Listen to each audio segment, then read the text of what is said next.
evening. This is City Magazine. I'm Susan Heinzig. And I'm Jake Deere. Tonight on City Magazine, the Peel Board of Education fires a teacher whose extracurricular activities are judged too controversial for the classroom. And the minister responsible for women's issues comes to Mississauga looking for answers. Also on tonight's program, we'll visit a class that teaches parents how to have healthier babies. Those stories and more on tonight's show, but first it's over to the newsroom for a City Magazine update. Thanks, Susan. Good evening, everyone. I'm Ann Wyatt.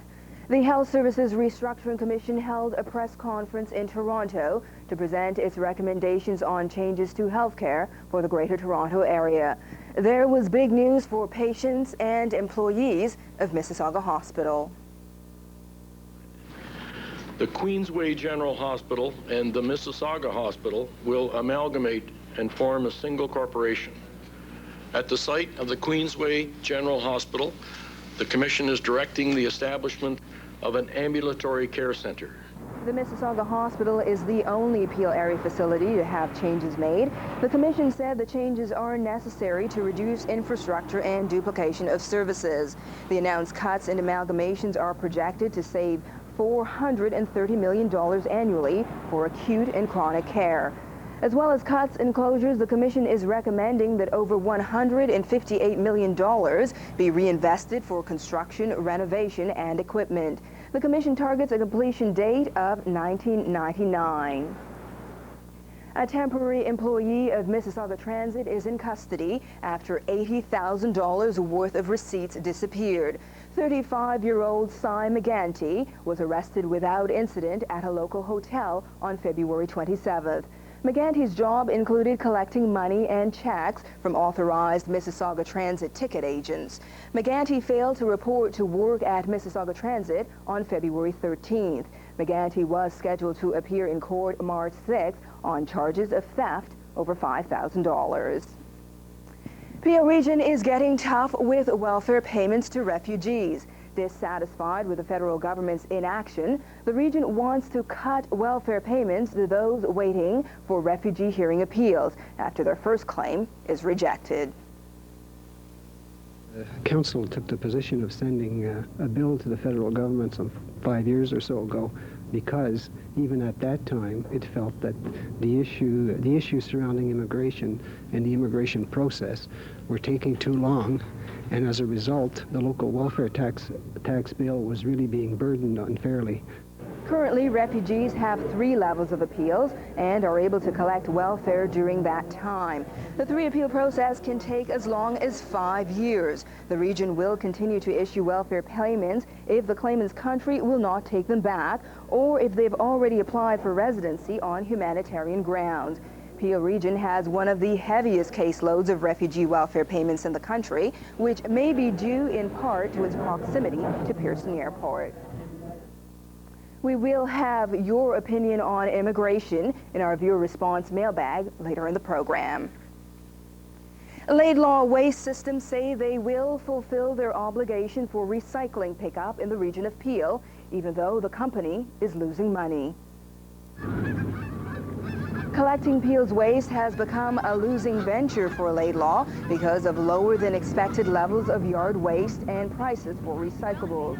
The region and Laidlaw are negotiating issues around the waste collection contract. Laidlaw wants the region to better educate residents on how to package waste for roadside collection. Sorting items in blue boxes, packing paper separately, and separating recyclables from garbage at the roadside could save time and money. After months of public hearings, 4 parks in Mississauga have been declared leash-free zones. In a special council meeting, Jack Darling Park, the land adjacent to Tom Chatter Park, Garnet Wood Park, and Quinnipinon Park were approved as leash-free zones. Council asked staff to present a report in October of '97 on the operation of leash-free zone. Council also wants fencing and signs posted at no cost to the municipality. City staff will meet with groups who use the parks to talk about how costs can be recovered, as well as how to generate revenue to fund related costs. And that is the update for tonight. After a short break, it's back to Susan and Jake in the studio for the rest of City Magazine. At Rogers Cable Systems, we're committed to bringing you the best in home entertainment. From sports to movies to the best networks. From around the world to around the corner. It's all here with Rogers Cable Plus, Cable Combo, Cable Select, Pay TV, and Pay-Per-View. If you don't have it, you're not getting the whole picture. Rogers Cable Systems. We want to be what you want to see.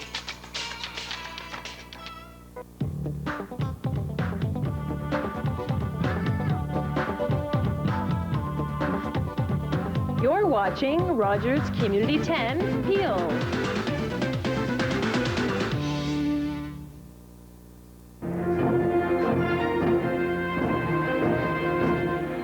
B'nai B'rith has convinced the Peel Board of Education to fire a Mississauga teacher. Just last week, the public board dismissed Paul Fromm for his alleged association with white supremacist and anti-Semitic groups. Fromm says he will win his appeal. Paul Fromm was an English teacher at Applewood Heights Secondary School and in 1993 was transferred to Britannia Adult Education Center after refusing to associate with what he calls free speech groups. Now, unfortunately, what appears to be happening is that the employee is going to be judged on his or her political views, expressed entirely on their own time and outside the classroom. I think it's a very, very dangerous precedent because, as I've warned other teachers, whether you're left, right, center, or in outer space.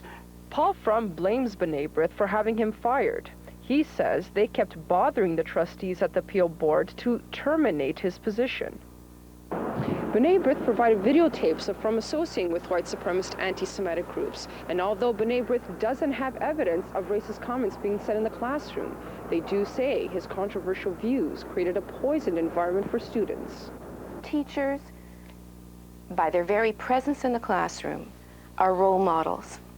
And their conduct and what they do publicly impacts on whether or not students can believe that they are being treated fairly and in an equitable environment. A letter to Fromm from the Peel Board in February of 1997 stated, "As a teacher, your conduct must be perceived to uphold the values and beliefs which are fundamental to the education system and the Peel Board of Education, including multicultural and ethnocultural equity. Remarks made by you and others have demonstrated a profound disrespect of these principles." Varinder Sidhu is a former Fromm student at Applewood Heights. He says many students got angry when they discovered about Fromm's political activities. But Sidhu says Fromm's political views don't bother him. For me, it doesn't really matter because as long as it doesn't affect my marks, it didn't bother me at all. Paul Fromm denies all allegations and is currently appealing his teaching dismissal. With photographer Ken Polacco, I'm Laura DeAngelis in Mississauga. As always, we want to hear your opinion on the stories that we do for you. Do you think a teacher can be impartial in the classroom if they hold controversial views? Leave us a message on our response line at 848-5483 or send us an email at c10-peel@rci.rogers.com. The Minister of Intergovernmental Affairs, Diane Cunningham, has been spending the past month traveling across the country, discussing violence against women. This week, Cunningham made a stop in Mississauga to hear how this city is attacking the problem. Representatives from all areas of the community came out to speak with the minister. This meeting follows the release of a new government report entitled Framework for Action on the Prevention of Violence Against Women in Ontario. Here in Mississauga, it's been fabulous because we've had so many groups come forward to tell us about their responses to the report, also to tell us many other areas of concern that we can all work together to make improvements. The primary concern for many of the domestic violence organizations is government cuts to social spending. MPP Margaret Marlin organized the meeting in part to draw attention to this community's need for funding. We need to publicize the fact that there is a need for financial support for our women's shelters and their programs, because we never have enough money to look after all the potential clients who need the help. Cunningham told domestic violence representatives that funding cuts would not reduce their ability to provide adequate services to women in need. I would like it if people recognize that we spend more than $100 million now, because there have been some increases in programs. We'll get that message out. We just simply have done more. Representatives from 18 agencies were present, including the Peel Police and the Mississauga Hospital. For many, it was a chance to let the minister know about the challenges in their organizations. Those at Interim Place say that because Mississauga has a high rate of immigration, serving a multitude of cultures and languages requires different services. So the diversity issue is something that only her coming here and hearing it from us is she going to be able to understand the kinds of complex issues and the probably the unique issues that we have to deal with in this region. This is the first of several meetings, and MPP Margaret Marlin says she hopes it's the beginning of a continuing community discussion. With photographer Carl Breyer, I'm Anne-Marie Green in Port Credit. Peel Regional Police and Crime Stoppers are hoping that you can help find the culprit responsible for the daylight robbery of a Brampton computer store. Here's Detective Bob Boyne with all the details.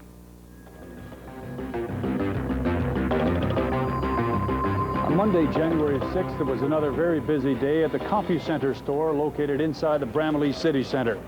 At about 2 in the afternoon, the store clerks were busy serving customers when the suspect came into the store with 2 other men. The trio wandered around for about 10 minutes. Several more customers filtered into the store, and when it got very busy for the employees, that's when the suspect boldly picked up a cardboard box containing a computer system and calmly walked out into the mall. Stolen was an NEC PowerPlay Pentium 133 computer, Maxtor hard drive, and an Omega Jazz drive valued at over $2,000.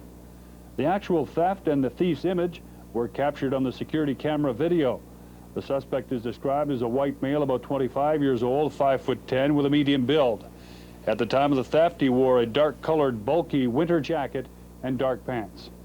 If you know who stole the computer or have information about any serious crime, call Crime Stoppers. You could qualify for a cash reward of up to $1,000 if police make an arrest because of your call. Crime Stoppers, you never give your name, never testify in court, and there's no call display in our telephones. Crime Stoppers can be reached in any one of 140 languages, toll-free on the long-distance hotline at 1-800-222-8477, or locally in the Toronto area, dial 416-222-TIPS. Relationships, nutrition, a new baby. Many have questions about these issues. The Health Connection in the Bramalea City Centre aims to answer common concerns and get people connected with their health. The Health Connection is staffed by community health nurses and provides information, discussion groups, and guidance free of charge on a number of health issues. No appointment is needed to access many of the services, including the counseling services and area for nursing mothers. It's an easily accessible area for people to walk in and access the health department. And we're really focused on wellness and illness prevention. One of the programs that is offered for new parents is the weekly You and Your Baby class. Parents may attend 6 different sessions to learn about family adjustments, illness, play, and feeding, and meet with other parents who have similar questions and concerns. They're on a drop-in basis, they're free of charge, and the mothers and fathers can bring the baby with them, and it's a discussion group with the community health nurse leading the discussion. There are many questions that you have as a new mother, and you can read all you want, but it's sometimes good to ask some of the questions that you need. It's not just to learn, it's also a social thing. The babies can interact with each other, and you can talk to other mothers with babies around the same age and see what they're going through, and just discuss what you're going through as well. To find out more about the Health Connections You and Your Baby program, or the many other programs that they offer, you can drop by their location at the Bramalea City Centre or call them at 791-7800 extension 7401. With photographer Jeff Shuttleworth, I'm Jennifer Watley for City Magazine. Well, Jake, could you have used a class like that when Sonia was born? I think so, and I think it's a terrific program for new parents as well. I think it is. And now we're going to take a short break, but when we come back, Nikki Hadjikosti will fill us in on all the latest in entertainment. Stand by to hear some shades of blue. Stay with us.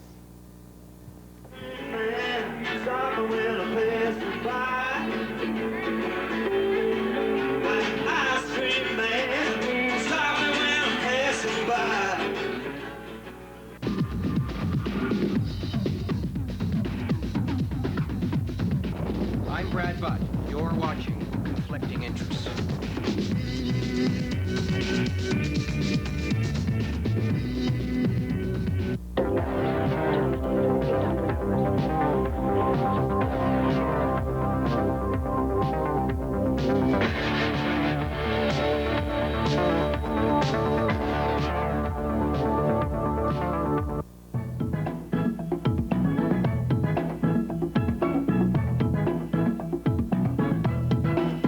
You're watching Rogers Community 10, Peel.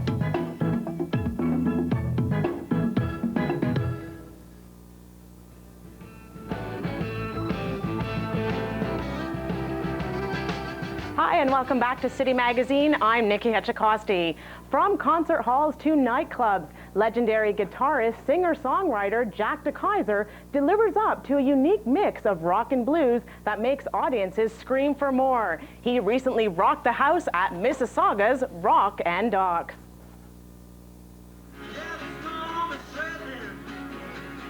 Described by some as probably one of the best blues rockers in the clubs today, Jack DeKaiser delivers up a unique mix of rock and blues that makes audiences scream for more. Jack was in town recently and played to an enthusiastic crowd at Rock and Docks.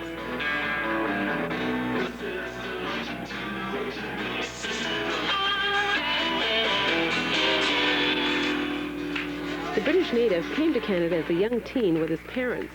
It was then that young Jack began strumming along to Beatles and Rolling Stones tunes.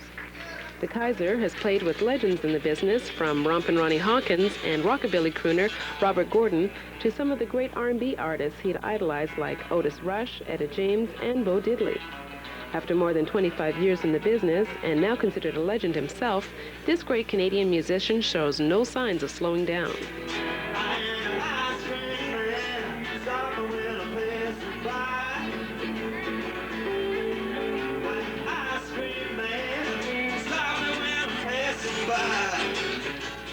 With a third album underway, Jack DeKaiser is primed for worldwide recognition, just doing what he loves best, playing his music. With photographer Walter Kogel, I'm Jennifer Thomas at Rock and Docks.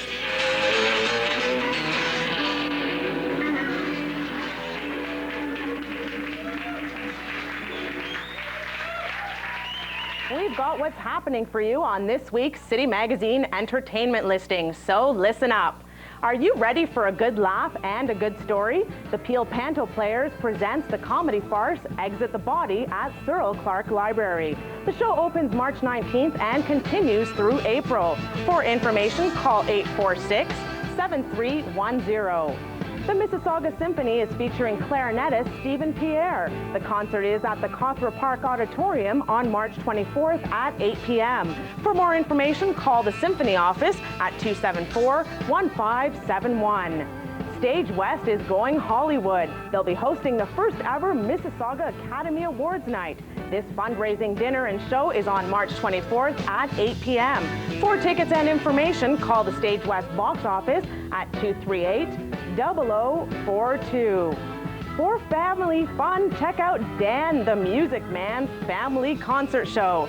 Dan brings high-energy concert to Cyril Clark Library on March 16th at 2 p.m. And you can't beat the price, $3 each.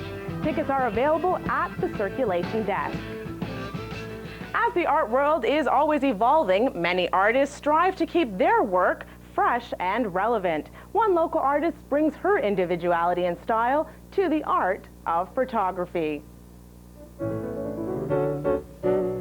Peggy Taylor Reid is a dynamic artist who takes photography to a whole new dimension. She says living close to nature and observing the cycle of life in plants and animals gives her the inspiration for many of her pieces. After graduating from university in New Brunswick, she held a variety of positions in the art field. Within the last decade, Peggy began exploring non-silver developing techniques, using cyanotype and Van Dyke processes to layer photograms of plants and insects with color laser transfer and stencils. The cyanotype process is a blue and white print, and from that I've added a lot of acrylic paint, chalk, pastel, and transfer, Xerox color transfer, which is much like what you see on t-shirts that are ironed on with transfers, except instead of using material, I'm transferring it onto a print. She also began to explore the use of electronic photography. Many of her pieces were created by scanning in and manipulating photographic images on the computer. With the onset of the digital camera, Taylor Reid says it will revolutionize photography, much like the instant camera. The digital camera can be used for commercial and personal use. It will allow anyone to transfer images via computer. But for now, if you want to see more of Peggy Taylor Reid's work, it will be featured at the Members Gallery, Gallery 44, Center for Contemporary Photography in Toronto. With photographer Ken Leadham, I'm Jennifer Thomas in Terracotta. Wow, those are some great pieces. And that'll wrap it up for entertainment this week. But if you know of an event happening in the Peel region that you would like us to cover, send us a fax to 848-2831. Now it's back to Susan and Jake in the studio for the rest of City Magazine. Have a great night. Thanks, Nikki. Before we sign off tonight, we'd like to share some viewer mail with you. Last week, City Magazine aired a story about welfare cost of immigrants to the region of Peel. We received quite a few responses offering some opinions on what should be done. Almost half of our callers referred back to the early 1950s. One woman said, "Back then we had to work in this country without the language, and some people without the education, and we got along fine. That's what they should do, go back to those years." Another man said, "When we came into this country in the 50s, we used to go to places where there was work. It didn't matter what kind of work. The people who are coming right now to this country, especially Mississauga, they're just looking for welfare money. They should go to work instead of getting something for nothing." The other half of our callers thought that whoever sponsored the immigrant should be responsible for them and not the government. And we'd like to thank you for all of your comments, and please keep them coming in. Well, Jake, next week it's winter break. Do you have any plans? Work, and then I think once I'm done, maybe some more work. But I think I will spend some time with Sonia. You do? Oh, that's good. How about you? Well, my plan is to work, and more work. But some lucky people here get to go skiing. Oh, isn't that nice? Well, there was snow, I guess so. I guess so. They get to do it. Well, that's going to wrap up tonight's show. Rogers Community 10 and City Magazine are your best sources for news and entertainment in the region of Peel. So stay tuned and keep in touch with your community channel. I'm Susan Heinzig. And I'm Jake Deere, reminding you to watch City Magazine Monday through Thursdays at 7 p.m. Now, from all of us here at City Magazine, thanks for watching. Good night.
Have your say. Call our viewer response line at 848-5483.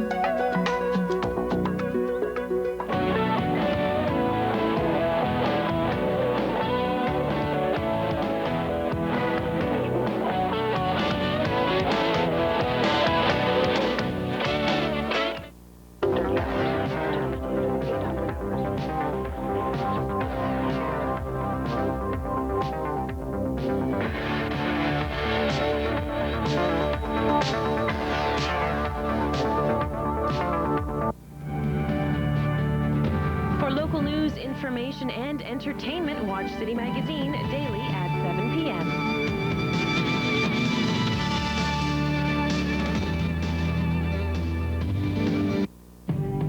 The specialty channels, bringing you more choice. It's a good thing. More movies. How do you do? More documentaries. More entertainment. More music. Bravo, CMT, Discovery, Life, Showcase. The specialty channels. Get more from television.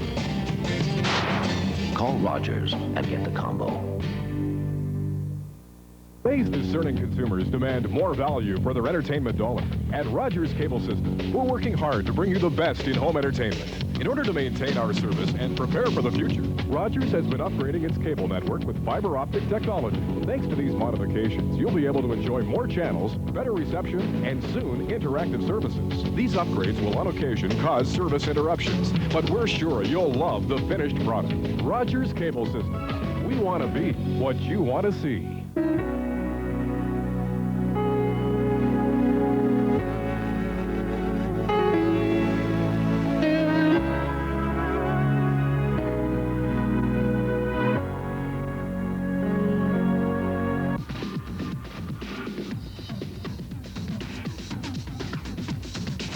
I'm Brad Butt. You're watching Conflicting Interests.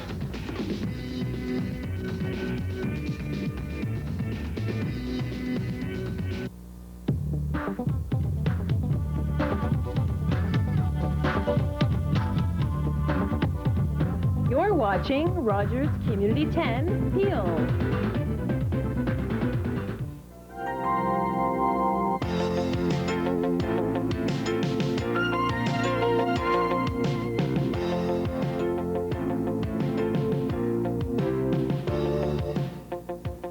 Help strike out arthritis at the Arthritis Bowl-a-thon.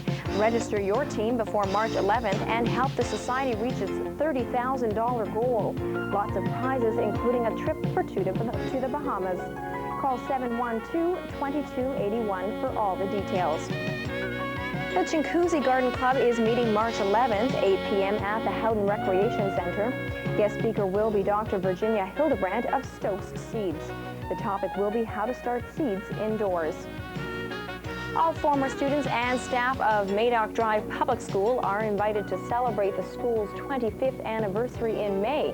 Contact the school at 457-3440 for more information. Volunteers are needed for the Seniors Day Center at Tompkin and Rathburn Road. Help is needed with recreational and kitchen activities. If interested, call 279-9416 for details. The Bradley Museum has lots of fun for kids aged 7 to 10 during March break. Kids can spend the day making 19th century lunch, crafts, and games.